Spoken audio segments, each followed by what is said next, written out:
berkolaborasi dengan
Pemirsa, kondisi PDI Perjuangan saat ini masih menjadi sorotan kita bersama. Tentunya setelah kasus yang menimpa Sekjen PDI Perjuangan Hasto Kristianto, kini muncul isu baru, yakni disinyalir ada komunikasi yang cukup intens antara Ketua Umum Partai Gerindra atau yang biasa kita kenal sebagai Presiden Indonesia Prabowo Subianto dengan Ketua Umum PDI Perjuangan Megawati Soekarno Putri.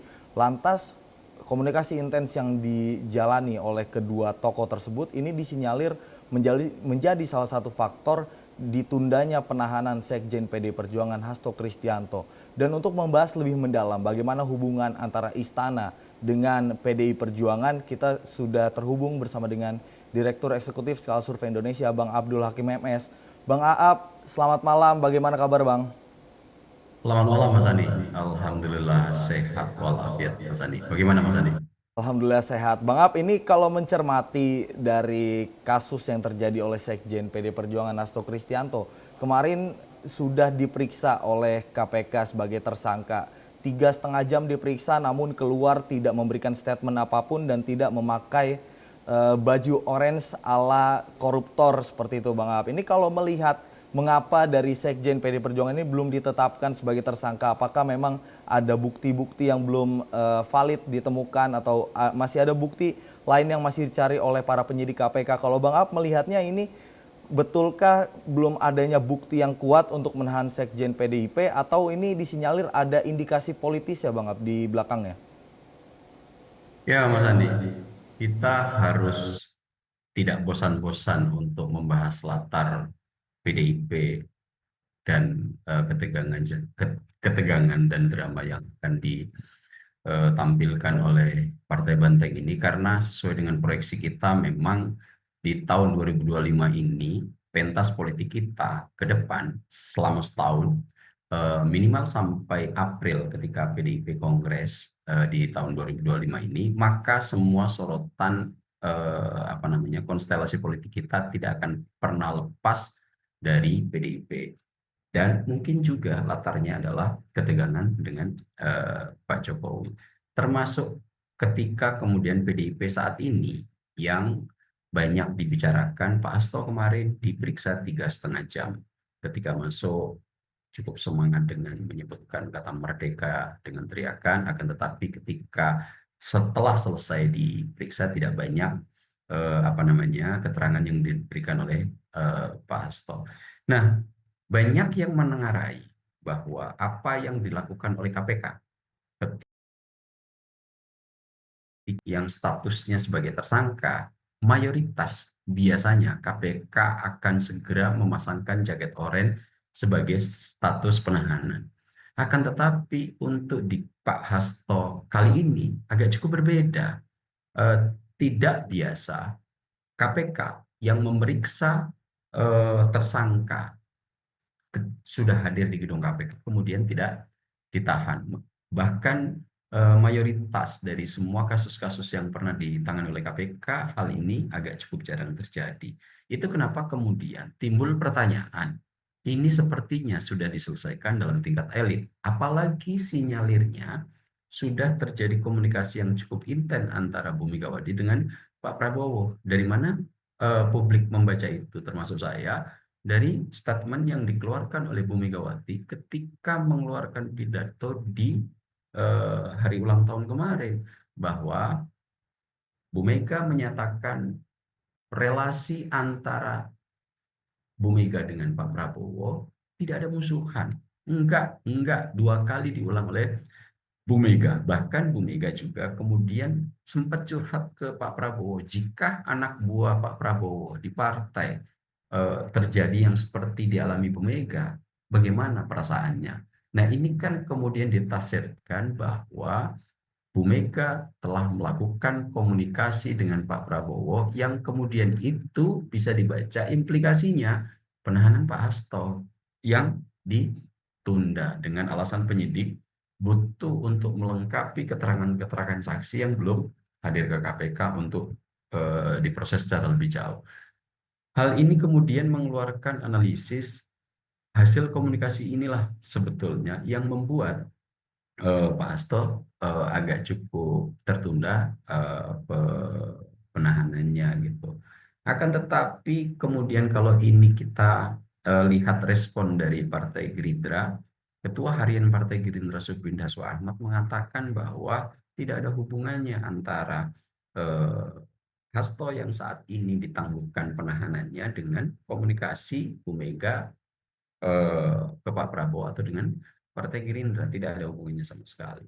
Tapi memang ya Mas Andi ya, kalau kita lihat eh, situasi ketika KPK melakukan pemeriksaan kepada seseorang yang statusnya sudah tersangka untuk pertama kalinya, ada beberapa kasus yang memang waktu itu saya coba deteksi yang juga tidak dilakukan penahanan. Nomor satu, kasus yang menimpa Joko Susilo, Kakor Lantas waktu itu ketika kasus simulator SIM, untuk teknologi simulator SIM gitu. Nah, ketika itu pertama kali diperiksa KPK tahun 2012 ya kalau nggak salah ya itu. Kemudian statusnya sudah tersangka, akan tetapi di pemeriksaan pertama statusnya tersangka, tidak dilakukan penahanan. Ada juga kemudian kasus kedua kalau nggak salah itu kasusnya Pak Sofyan Basir. Nah, Pak Sofyan Basir ini adalah mantan Dirut PLN. Kejadiannya kalau nggak salah tahun 2019 gitu ya. Nah, di tahun 2019 ini Pak Sofyan Basir itu diperiksa untuk pertama kalinya ketika statusnya sudah tersangka. Waktu itu juga tidak dilakukan penahanan oleh KPK. Akan tetapi dari dua kasus yang tidak dilakukan penahanan ini, ketika sudah dilimpahkan ke pengadilan, ada dua hasil yang berbeda. Pak Sofyan Basir yang waktu itu kasusnya adalah pembangunan PLTU Riau 1 ya waktu itu ya. Ketika dilimpahkan ke pengadilan, dia divonis bebas, bahkan dikukuhkan di kasasi Mahkamah Agung waktu itu bahwa Pak Sofyan Basir juga tetap dibebaskan dari segala tuntutan terlibat dalam korupsi PLTU Riau 1. Namun agak cukup berbeda dengan Joko Susilo yang waktu pertama kali diperiksa dengan status tersangka yang kemudian dilimpahkan ke pengadilan, Joko Susilo divonis 10 tahun penjara. Nah, kalau melihat dua kasus yang ketika pemeriksaan pertama status tersangka tidak dilakukan penahanan, jika ke Sofyan Basir pernah terjadi ketika sudah dilimpahkan ke pengadilan, divonis bebas, akan tetapi di Joko Susilo divonis 10 tahun.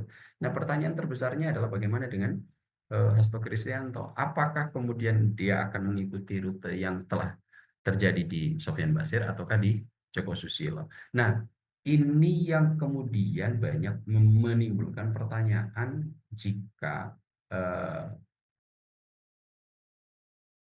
lagi karena ruang politiknya jauh lebih mengemuka daripada ruang hukumnya begitu. Itu kenapa berulang-ulang beberapa politisi PDIP mengatakan untuk kasus Hasto Kristianto akan memilih dua rute.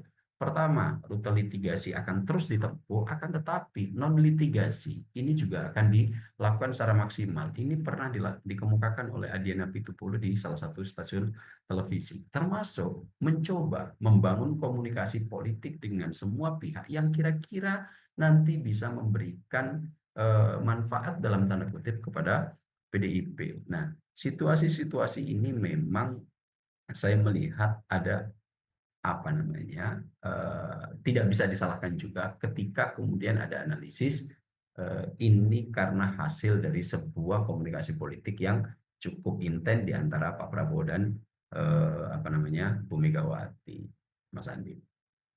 Ini kalau melihat kondisi dari PD Perjuangan yang saat ini bisa disinyalir dalam posisi yang cukup tertekan seperti itu dengan ada muncul isu kasus Hasto Kristianto ini. Dan kalau Bang Ab memahami kondisi PDIP ini, tadi kalau sempat disampaikan oleh Bang Ab ini ada dua rute yang akan dilalui oleh PD Perjuangan. Tapi secara spesifik Bang Ab, ini apa yang akan dilakukan oleh PD Perjuangan melihat kondisi saat ini cukup terpuruk seperti itu?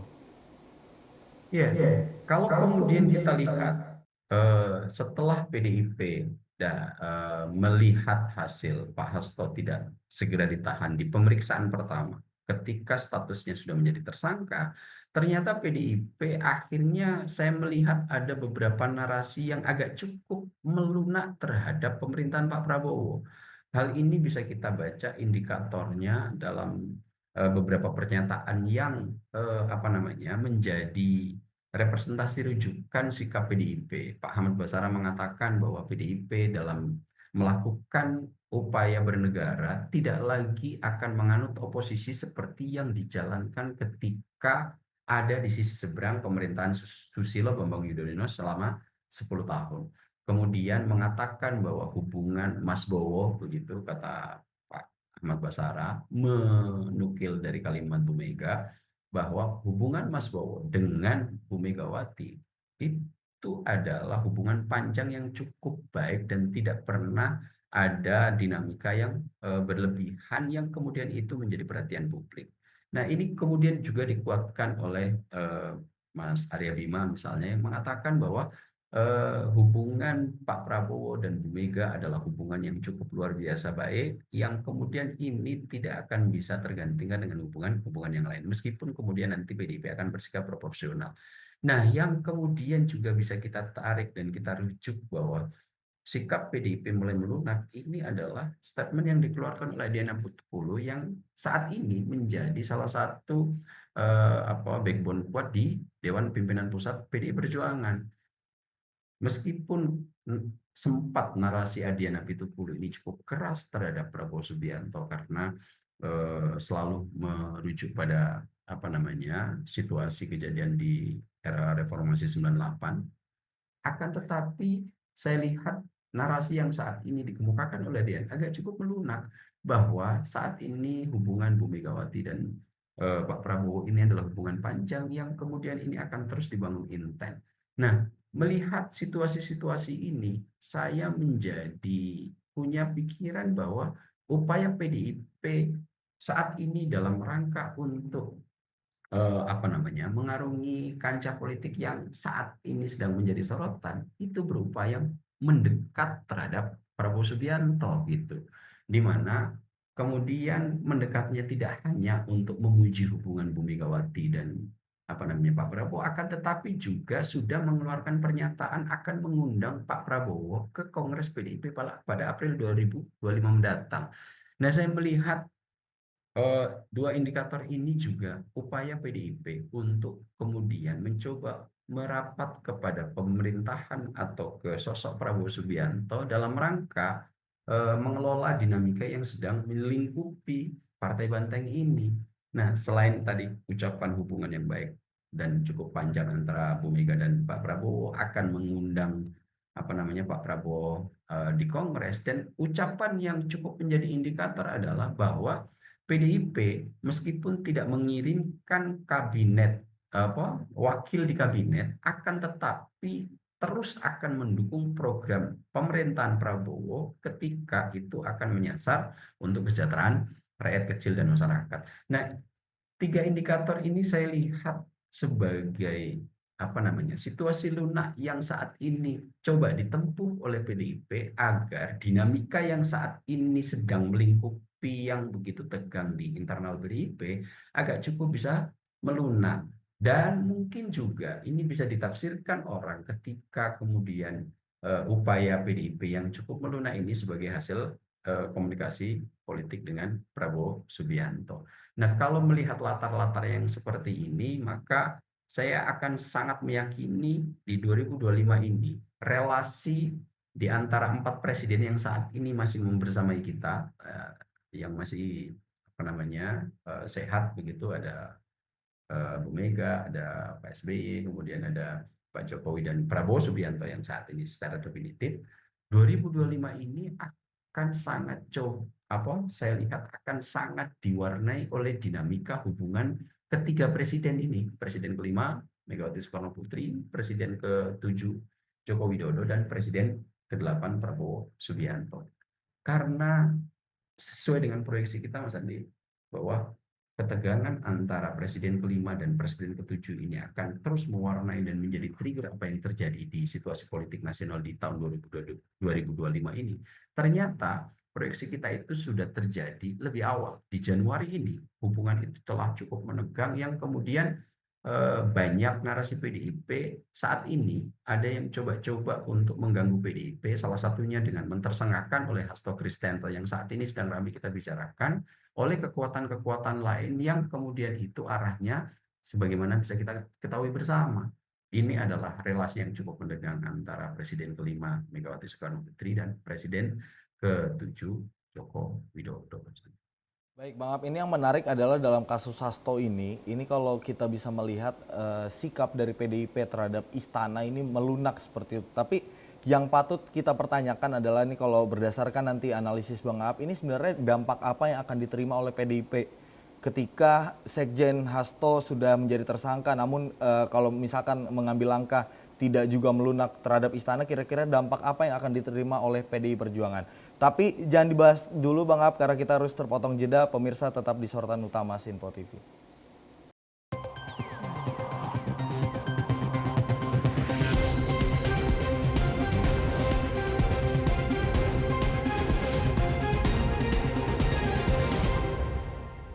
Halo, selamat malam pemirsa. Senang sekali rasanya kami mengisi ruang informasi Anda. Akhiri aktivitas Anda dengan rangkuman perkembangan peristiwa yang terjadi sepanjang hari. Sebelumnya kita saksikan ada sekitar 3.000 tamu undangan, sementara di Ibu Kota Nusantara ini ada sekitar 2.000 tamu undangan. Rangkaian informasi nasional dan mancanegara dirangkum sebagai penutup hari dalam Menyapa Malam. Setiap Senin hingga Jumat pukul 8 malam, hanya di Sinpo TV. Halo, selamat pagi pemirsa Sinpo TV. Selamat pagi Andi. Selamat pagi Fen. Beragam informasi terbaru hadir menemani Anda sebelum memulai hari. Itu memang dari Menteri Perhubungan juga mendukung, Betul. dari Menteri Keuangan juga mendukung, dan kita sebagai masyarakat pun juga Harus mendukung. Mengangkat isu yang tengah menjadi pembicaraan paling hangat. Semarakan pagi Anda bersama Menyapa Pagi. Setiap Senin hingga Jumat pukul 6 pagi. Hanya di Sinpo TV. Halo pemirsa, kami kembali hadir dengan sejumlah informasi yang kami himpun dari berbagai penjuru dunia. Rangkaian informasi yang membuat akhir pekan Anda begitu bermakna. Sebuah kelompok di Afrika Selatan memberikan layanan pertunjukan film dengan tenaga surya. Berita yang menjadi sorotan media dari dalam dan luar negeri. Kami hadirkan untuk menemani pekan Anda dalam Sinpo Dunia Sepekan. Sabtu dan Minggu pukul 9 pagi. Hanya di Sinpo TV. Kami hadir dengan rangkaian informasi dari berbagai penjuru dunia. Topik dan isu yang tengah menjadi sorotan mancanegara dikemas dengan lengkap untuk Anda.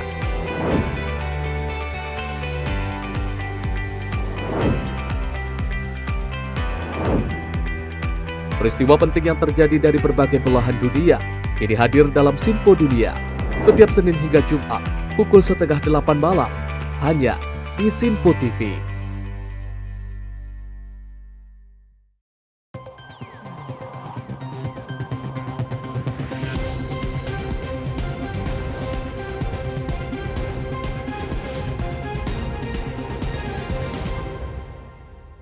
Terima kasih pemirsa, Anda masih di sorotan utama Sinpo TV. Tentunya masih bersama Direktur Eksekutif Skala Survei Indonesia, Bang Abdul Hakim MS. Bang Ab masih membahas soal bagaimana hubungan antara Prabowo, kemudian Megawati, dan juga tentunya ada Jokowi di sana seperti itu. Tapi yang menarik adalah di kasus Hasto ini, Bang Ab. Tadi sebelum terpotong jeda sempat dibahas kalau karena kasus Sekjen PDI Hasto Kristianto ini ditetapkan sebagai tersangka, ini PDI Perjuangan melunak.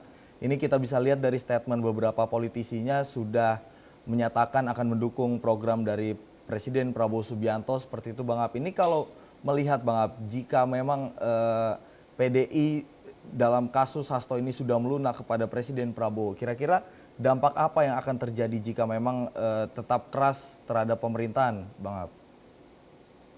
Kalau saya melihat sebetulnya ya, yang tidak lunak terhadap pemerintahan Prabowo Gibran di internal PDIP hanya beberapa kalangan. Karena kita semua sudah tahu bahwa saat ini PDIP telah terbelah menjadi dua faksi minimal yang bisa kita dikotomikan, dan itu terwakili dari masing-masing putra dan putri Bu Megawati Soekarno Putri. Kita sudah tahu bahwa dari awal Mbak Puan Maharani punya kecenderungan yang cukup kuat untuk segera bisa membawa PDIP bergabung dengan pemerintah Pak Prabowo, dan itu sudah terjadi komunikasi yang cukup intens, dan memang kesejarahan antara Pak Prabowo sebagai Ketua Umum Partai Gerindra yang kemudian operator politiknya banyak ditangani oleh Ketua Harian Partai Gerindra Sufmi Dasko Ahmad, memiliki relasi yang cukup baik dengan Mbak Puan ketika menjadi Ketua DPR gitu.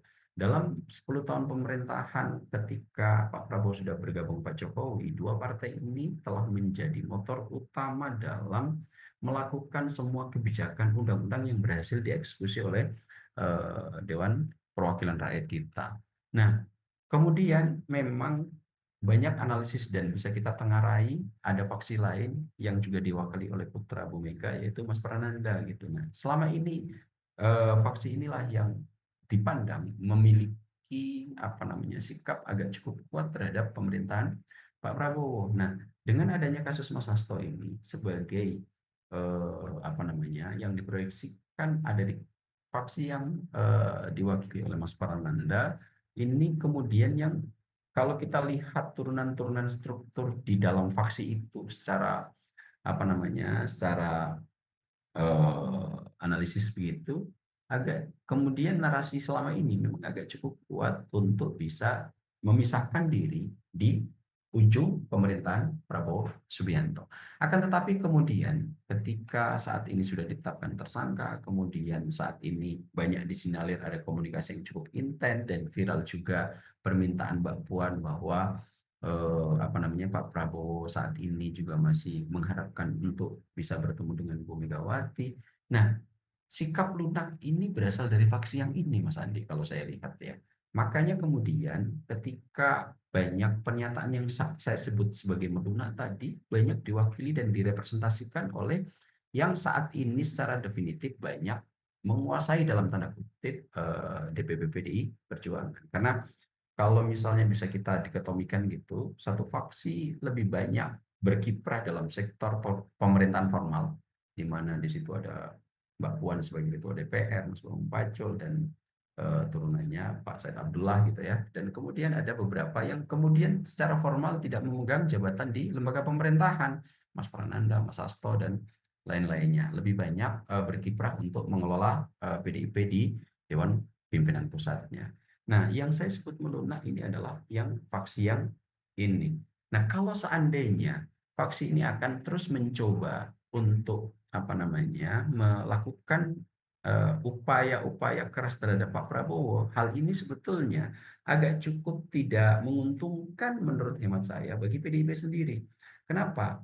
Pada saat ini PDIP meskipun sebagai partai pemenang pemilu memiliki 225 kepala daerah yang didukung dan menang, kemudian ada banyak suara yang dikumpulkan lewat DPRD provinsi maupun DPRD kabupaten kota. Akan tetapi saat ini dengan adanya kongres yang akan segera dihelat, banyak indikator yang ditengarai oleh PDIP sendiri akan memberikan ancaman serius untuk struktur-struktur yang sudah mapan di PDIP ini bisa berubah, dan itu kekuatannya dibilang tidak sederhana, memiliki pengaruh dan jejaring politik yang sangat mumpuni, yang itu bisa saja akan membuat PDIP berubah struktur. Nah, banyak kalangan menengarai itu tertuju pada Presiden ke-7 Joko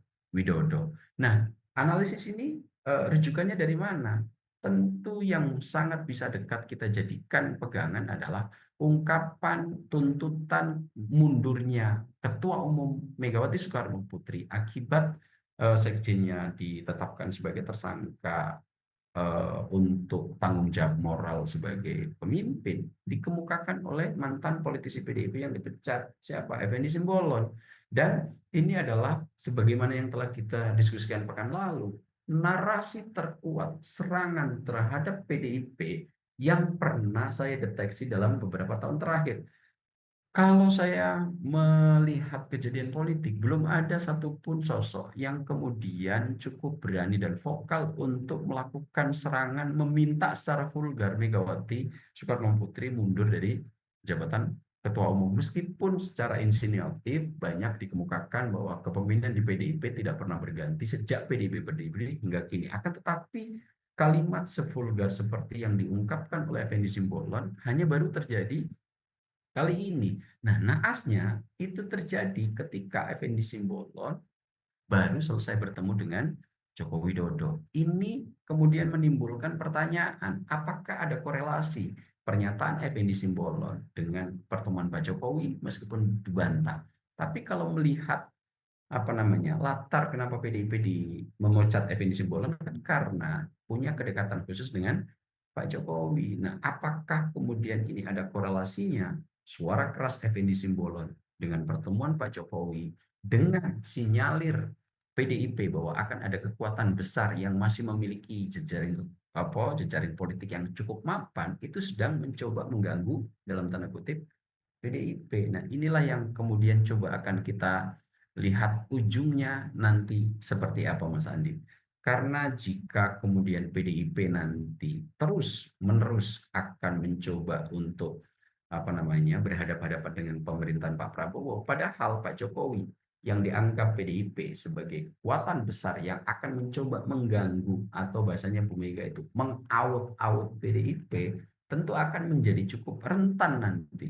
Itu kenapa kemudian saya lihat sikap faksi yang selama ini agak cukup menginginkan PDIP berada di sisi seberang Pak Prabowo mulai melunak gitu.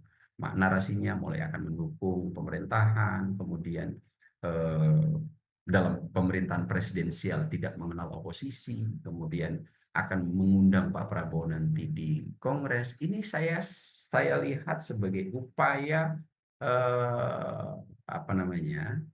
upaya PDIP untuk segera mencari teman bermain dalam politik. Bahasa saya kan agak cukup saya lunakkan gitu. Mencoba mencari teman politik untuk menghadapi kekuatan yang lebih besar yang saat ini dipandang PDIP sebagai ancaman dalam Kongres April 2025. Itu kenapa kemudian PDIP mulai mencair. Yang awalnya agak cukup sulit DPP PDIP ini menerima ajakan komunikasi dari Prabowo Subianto, akan tetapi saat ini komunikasi itu awalnya dari DPP PDIP. Indikatornya apa? Bahwa melalui Guntur Romli mengatakan, juru bicara PDIP, bahwa Prabowo Subianto nanti akan diundang ke Kongres PDIP. Siapa yang mengumumkakan ini? PDIP diwakili oleh DPP. Meskipun ketika undangan ini baru disampaikan secara verbatim di media, dan kemudian ini ditanyakan kepada Sufmi Dasko Ahmad sebagai Ketua Harian Partai Gerindra, menanggapi belum tahu persis bagaimana bentuk dari undangannya. Apakah nanti satu undangan itu sebagai kapasitas Presiden Republik Indonesia, ataukah kedua nanti undangan kepada Pak Prabowo ini kapasitasnya sebagai Ketua Umum Partai Gerindra. Tentu penyikapan terhadap undangan ini agak cukup berbeda. Tapi yang menarik saya garis bawahi, jika selama ini upaya Pak Prabowo untuk menembus komunikasi dengan Bu Mega terhalang oleh faksi-faksi yang ada di internal PDIP karena mengharapkan PDIP berada di sisi seberang Pak Prabowo, akan tetapi saya melihat obstacle itu, rintangan itu sudah mulai agak melunak gitu. Bahkan sekarang upaya komunikasi terhadap Pak Prabowo langsung berasal dari faksi yang selama ini memberikan sedikit hambatan terhadap komunikasi kedua tokoh bangsa ini. Dan saya lihat kalau memang bisa agak saya bahasakan sebagai sesuatu yang agak vulgar, PDIP mencoba mencari naungan atau perlindungan terhadap Prabowo Subianto dalam kerangka perseteruan melawan Pak Jokowi. Maaf, ini kan kalau kita ketahui bagaimana komunikasi politik antara DPP PDIP tentunya dengan kubu dari Presiden Prabowo Subianto ini kan dilakukan oleh Ketua DPP PDIP, Ketua DPP PDIP maksud saya Puan Maharani. Tentunya dengan yang berkomunikasi intens dengan komandan dari tim Presiden Prabowo Subianto ini ada Ketua Harian DPP Gerindra Sufmi Dasko Ahmad. Artinya kalau melihat sikap PDIP yang saat ini sudah melunak, artinya kalau dalam Kongres nantinya ada pergantian Ketua Umum, Bang Ab, ini bisa kita artikan ada faksi yang bisa kita prediksi sebagai Ketua Umum, the next Ketua Umum pengganti Megawati Soekarno Putri, Bang Ab? Kalau malah saya melihat sebaliknya, Mas Andi. Komunikasi yang dilakukan oleh PDIP dengan Pak Prabowo yang saat ini sudah beredar banyak dan santer terdengar, itu adalah upaya, kalau saya boleh meminjam teori evolusi, itu survival gitu. Jadi bagaimana upaya dari PDIP agar kepengurusan yang saat ini terbentuk tetap mapan. Dan saya sangat meyakini malah bahwa nanti upaya yang saat ini dilakukan untuk membuka komunikasi dengan Pak Prabowo agar untuk sementara struktur di PDIP tetap seperti sedia kala. Bu Mega saya yakin akan tetap menjadi sosok sentral yang akan menaungi semua faksi-faksi yang saat ini ada, karena belum ada lagi tokoh sekaliber Megawati Soekarno Putri di PDIP yang nanti bisa menyatukan semuanya.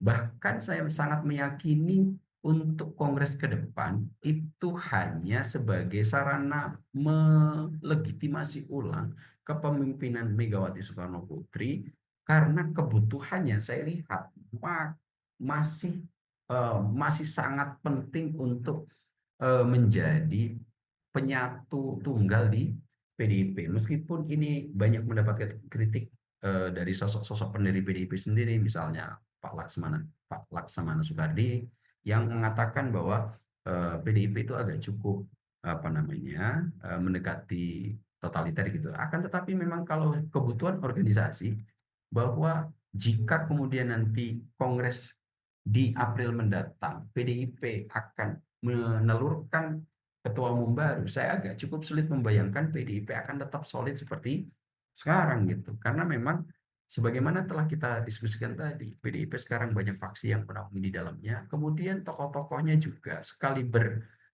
Bu Mega belum ada. Baru nanti pasti akan dilanjutkan oleh Mas Prananda dan Mbak Puan. Nah, saat ini sepertinya kebutuhan untuk menyerahkan tampuk kepemimpinan ketua umum terhadap salah satu di antara dua putra yang saat ini terlibat langsung dalam politik ini saya lihat belum begitu menjadi kebutuhan serius, Mas Andi.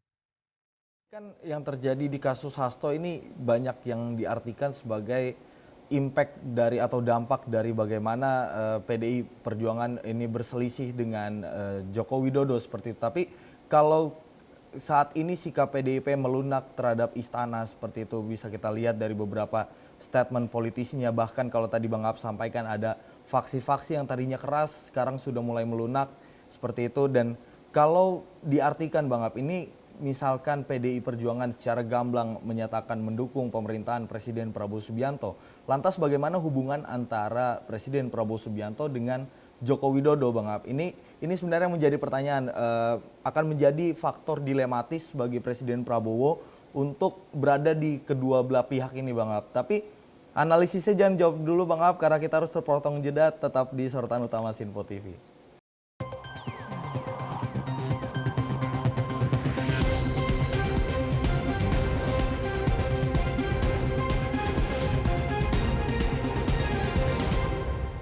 Halo, selamat malam pemirsa. Senang sekali rasanya kami mengisi ruang informasi Anda. Akhiri aktivitas Anda dengan rangkuman perkembangan peristiwa yang terjadi sepanjang hari. Sebelumnya kita saksikan ada sekitar 3.000 tamu undangan, sementara di Ibu Kota Nusantara ini ada sekitar 2.000 tamu undangan. Rangkaian informasi nasional dan mancanegara dirangkum sebagai penutup hari dalam Menyapa Malam. Setiap Senin hingga Jumat pukul 8 malam, hanya di Sinpo TV. Halo, selamat pagi pemirsa Simpo TV. Selamat pagi Andi. Selamat pagi, Ves. Beragam informasi terbaru hadir menemani Anda sebelum memulai hari. Itu memang dari Menteri Perhubungan juga mendukung, Betul. dari Menteri Keuangan juga mendukung, dan kita sebagai masyarakat pun juga Harus mendukung. Mengangkat isu yang tengah menjadi pembicaraan paling hangat. Semarakan pagi Anda bersama Menyapa Pagi. Setiap Senin hingga Jumat pukul 6 pagi. Hanya di Simpo TV. Halo pemirsa, kami kembali hadir dengan sejumlah informasi yang kami himpun dari berbagai penjuru dunia. Rangkaian informasi yang membuat akhir pekan Anda begitu bermakna. Sebuah kelompok di Afrika Selatan memberikan layanan pertunjukan film dengan tenaga surya. Berita yang menjadi sorotan media dari dalam dan luar negeri. Kami hadirkan untuk menemani pekan Anda dalam Simpo Dunia Sepekan. Sabtu dan Minggu pukul 9 pagi. Hanya di Simpo TV. Kami hadir dengan rangkaian informasi dari berbagai penjuru dunia. Topik dan isu yang tengah menjadi sorotan mancanegara dikemas dengan lengkap untuk Anda.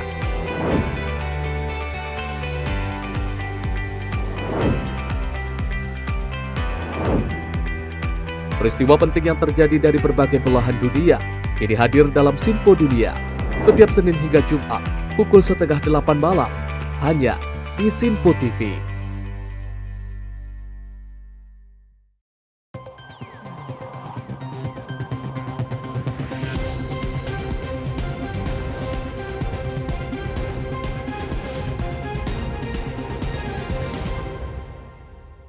Pemirsa, Anda masih di sorotan utama Simpo TV, masih bersama dengan Direktur Eksekutif Skala Survei Indonesia, Bang Abdul Hakim MS. Bang Ab, tadi sempat terpotong jeda, Bang Ab. Ini yang menarik poinnya antara hubungan Prabowo Subianto dengan Megawati Soekarno Putri. Ini di tengah-tengahnya ada Jokowi, ada unsur dari Presiden ke-7 Republik Indonesia. Nah, kalau misalkan melihat sikap dari PD Perjuangan yang sekarang sudah melunak karena adanya kasus Hasto Kristianto yang sebelumnya disinyalir sebagai buntut dari dipecatnya Joko Widodo dari pengkaderan PDI Perjuangan ini, bagaimana ke depannya jika nanti PDI Perjuangan secara gamblang menyatakan mendukung pemerintahan Prabowo Subianto? Lantas bagaimana hubungan Prabowo Subianto dengan Joko Widodo? Tentu sebaliknya, karena posisinya adalah Prabowo ini berada di tengah-tengah, Bang Ab, di antara kedua belah pihak. Kalau melihat nanti apa yang akan terjadi, Bang Ab?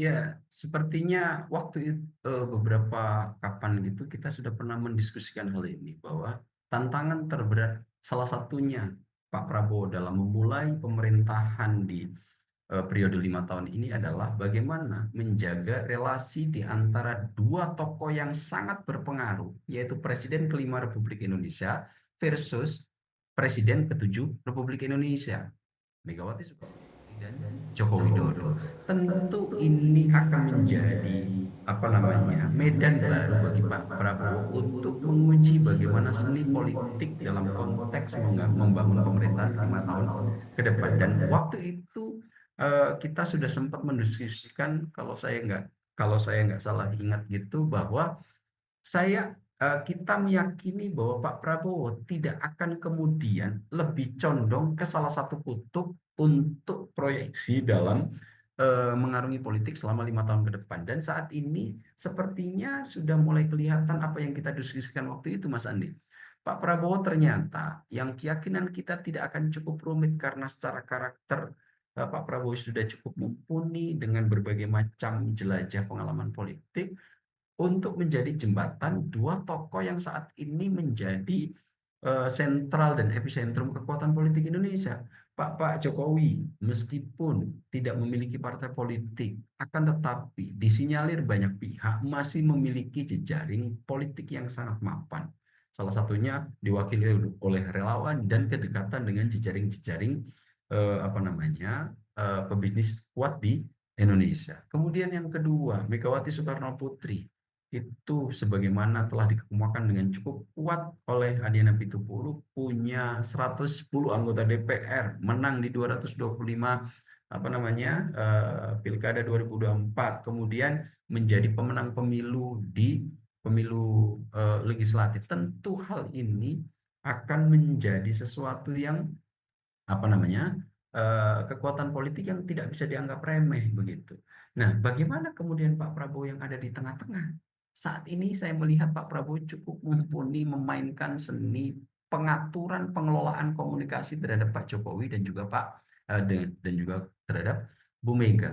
Pak Prabowo tidak banyak turut terlibat untuk kemudian memberikan komentar atas menegangnya dua hubungan Presiden kelima dan ketujuh. Pak Prabowo lebih banyak untuk mendengarkan dan berdiskusi jika ada sesuatu yang dianggap perlu dalam konteks relasi di antara keduanya ini.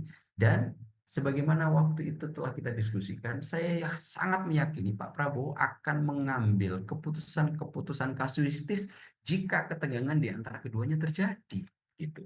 Meskipun saat ini kita mendengarkan ada narasi kuat bahwa PDIP sedang mengalami situasi segera di-out untuk struktur kemapanan kepengurusannya, akan tetapi tidak ada sedikit pun statement Pak Prabowo yang kemudian menyinggung itu.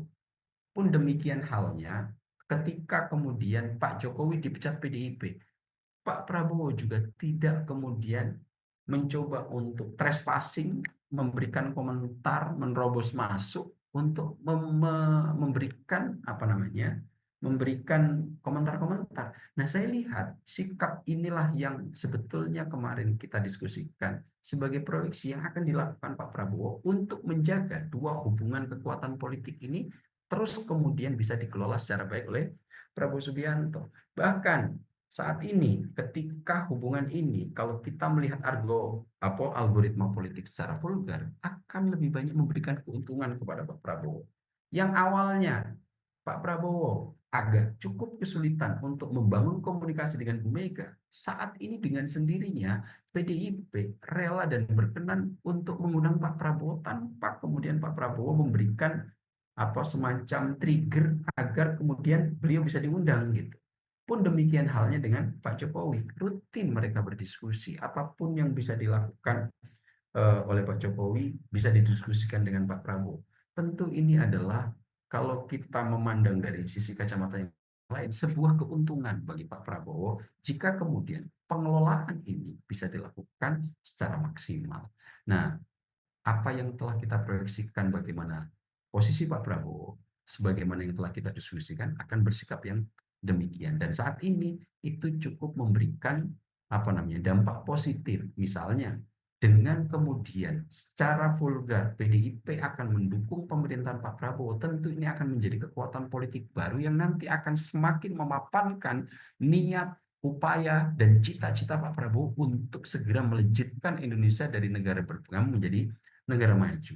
Semua program yang dilakukan dan disusun untuk segera menuju 2045 Indonesia Emas akan lebih leluasa untuk bisa dilakukan. Tentu hal-hal ini selain harus memikirkan persoalan besar bangsa ini untuk bisa melejit menjadi negara maju, mensejahterakan masyarakat, berada di posisi rakyat ketika mengambil keputusan-keputusan, akan tetapi jangan pernah lupa bahwa Prabowo Subianto ini adalah politisi yang tidak boleh kemudian mengabaikan dinamika dari sisi politik.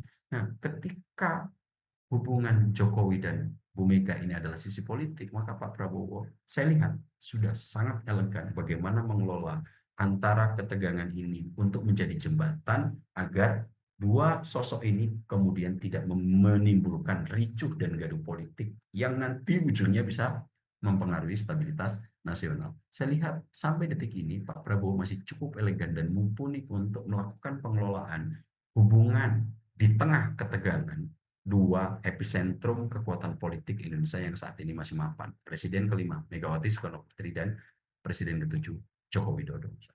Bang Ab, ini kalau melihat tadi Bang Ab sempat menyampaikan Pak Prabowo berada di tengah dua epicentrum politik yang saat ini masih cukup kuat. Tapi kalau misalkan di-compare antara PDI Perjuangan dengan Joko Widodo, ini sebenarnya kalau melihat dari sisi Joko Widodo, Bang Ab, Pak Jokowi ini dalam situasi sekarang ini berada dalam situasi yang sulit atau sebenarnya biasa-biasa saja, Bang Ab? Nah, inilah yang kemudian saat ini narasinya sedang menyelimuti kita bersama.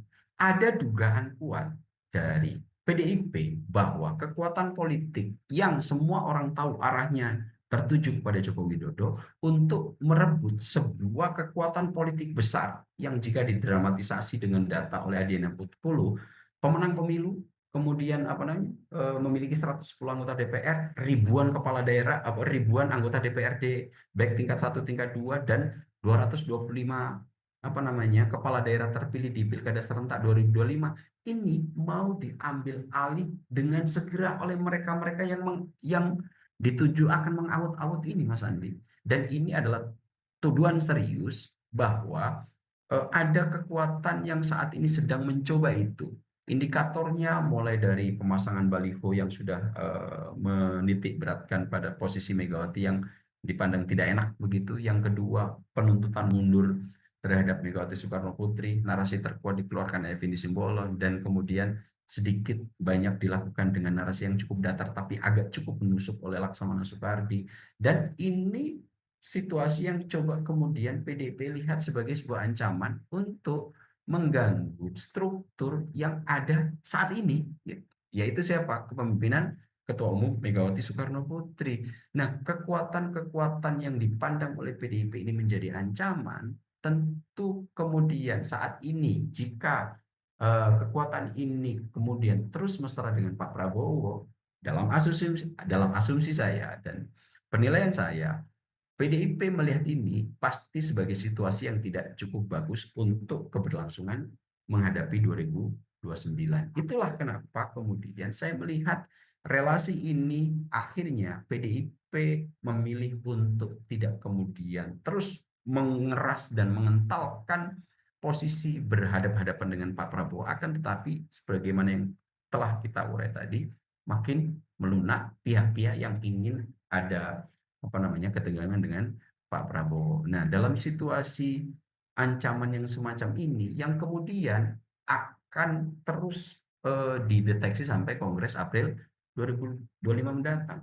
Itu kenapa saya sangat meyakini, Mas Andi, bahwa relasi tiga tokoh ini akan menjadi latar di tahun 2025 ini, akan tetapi akan terus mendegang ini sampai April.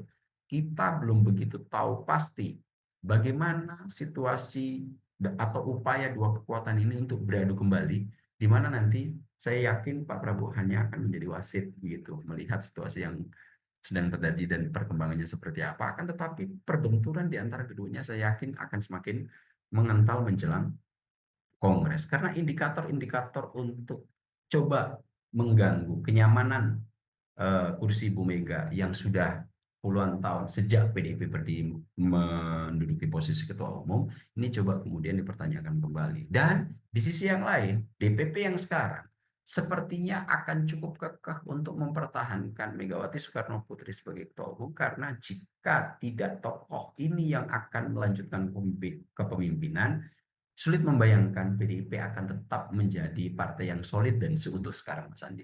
Itulah kenapa PDIP saat ini sepertinya cukup kuat untuk memagari diri dalam tanda kutip agar struktur yang ada sekarang tidak punah, kalau kita boleh meminjam teori evolusi.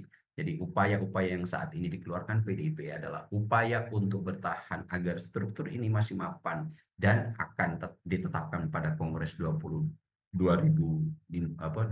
mendatang, sehingga nanti untuk perjalanan politik di menghadapi 2029, struktur yang ada sekarang di DPP PDIP ini tidak punah.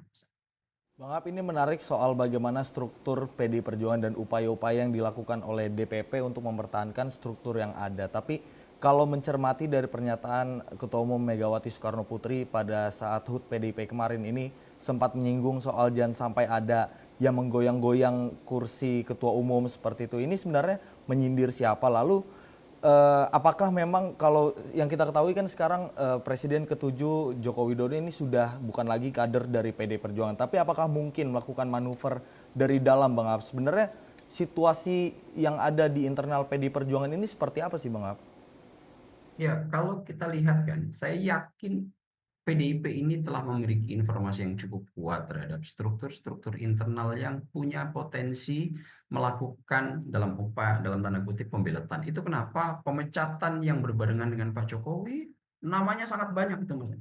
kalau nggak salah sampai 27 nama, dan sebelum itu juga sudah ada nama-nama lain yang kemudian sudah dipecat oleh PDIP. Saya sangat meyakini ini adalah sebagai upaya survival dalam konteks kepengurusan PDIP yang ada sekarang. Jangan sampai ini kemudian berpindah tangan, di mana sosok-sosok yang saat ini ada di PDIP adalah sosok yang sebetulnya telah berdarah-darah dalam membesarkan PDIP. Nah, upaya-upaya inilah yang saya lihat terus akan terjadi pertentangan di antara kekuatan yang disinyalir akan merebut PDIP dan kekuatan yang mencoba untuk tetap survive dengan mempertahankan PDIP seperti situasi yang ada sekarang. Nah, pertentangan dan pertempuran dalam tanda kutip dua kekuatan ini yang akan sepertinya sampai April terus menghiasi dinamika politik kita yang akan menjadi banyak sorotan media dan berbagai macam kalangan, Mas Andi.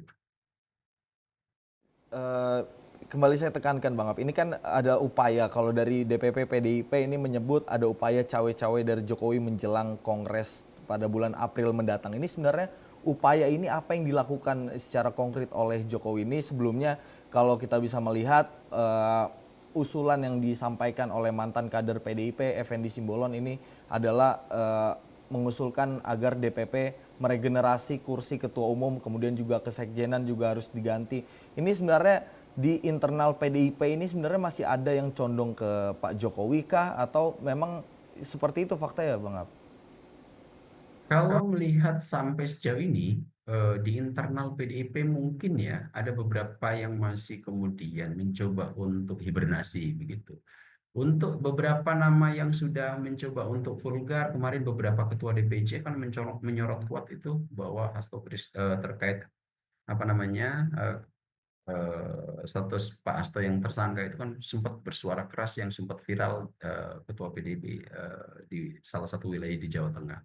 Nah, mungkin untuk nama-nama yang lain saat ini belum sevulgar seperti yang sudah terjadi di salah satu ketua DPC yang ada di Jawa Tengah itu. Akan tetapi saya sangat meyakini di struktur internal PDIP banyak yang saat ini melakukan hibernasi untuk menunggu dalam tanda kutip instruksi tambahan terkait nanti menghadapi Kongres di April 2025 mendatang. Dan tentu karena adanya indikator-indikator seperti ini yang membuat PDIP kemudian mencoba untuk melakukan berbagai upaya agar hal ini bisa diantisipasi jauh lebih dini begitu. Dan salah satu upaya yang saya lihat adalah mencoba mencari perlindungan dalam tanda kutip terhadap Prabowo Subianto sebagai orang yang memiliki relasi kedekatan dengan kekuatan politik yang diduga oleh PDIP. Siapa itu? Joko Widodo. Meskipun tidak secara vulgar diungkapkan oleh PDIP siapa kekuatan yang mencoba mengaut-aut itu, akan tetapi analisis saya sangat meyakini itu adalah Presiden ke-7 Joko Widodo, karena tidak ada sepertinya kekuatan-kekuatan lain yang punya intensi kuat untuk melakukan kepentingan merebut kekuasaan dari Ketua Umum Megawati Soekarno Putri selain yang dipandang memiliki instrumen cukup ya yang tadi disebutkan. Dan ini saya sampaikan aja secara vulgar meskipun sampai detik ini tidak ada narasi dari PDIP pihak yang dituduh untuk mengaut-aut itu secara verbatim begitu. Akan tetapi jika melihat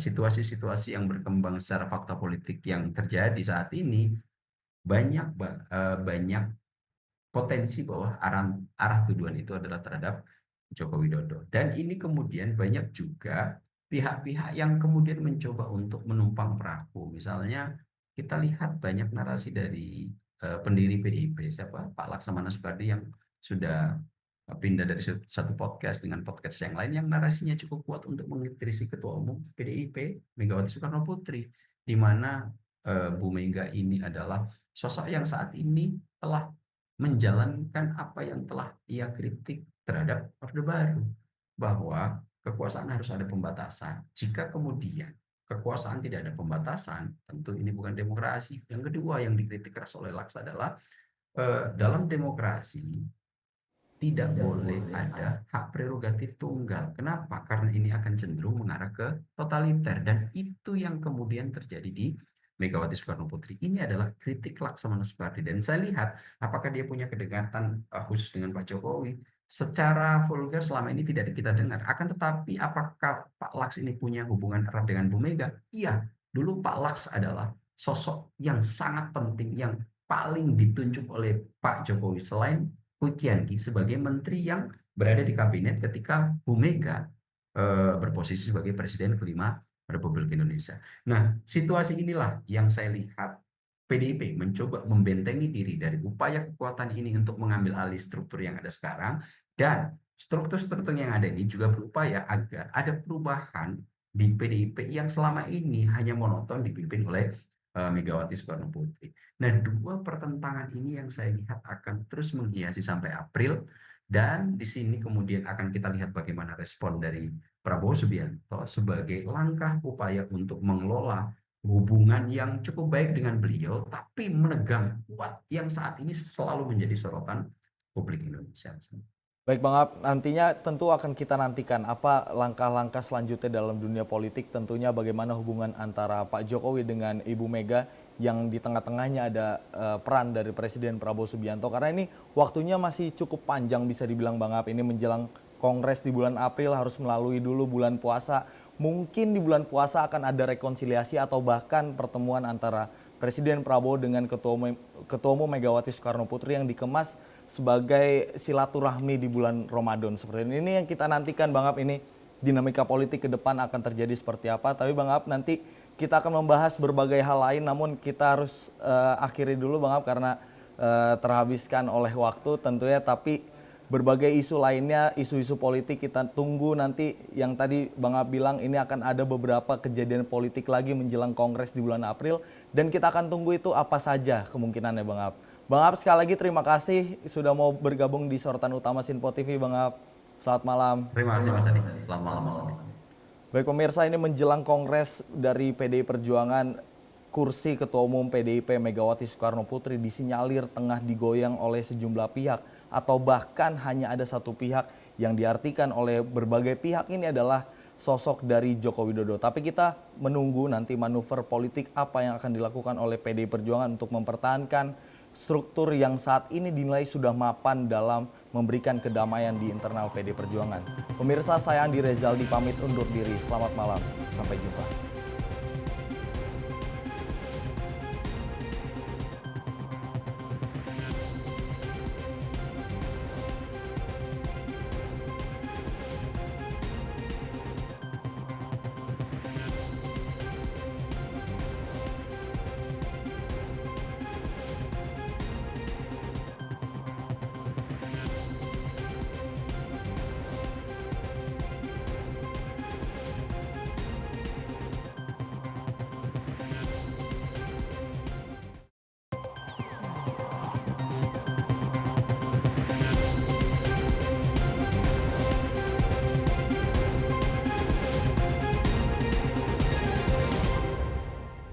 Berkolaborasi dengan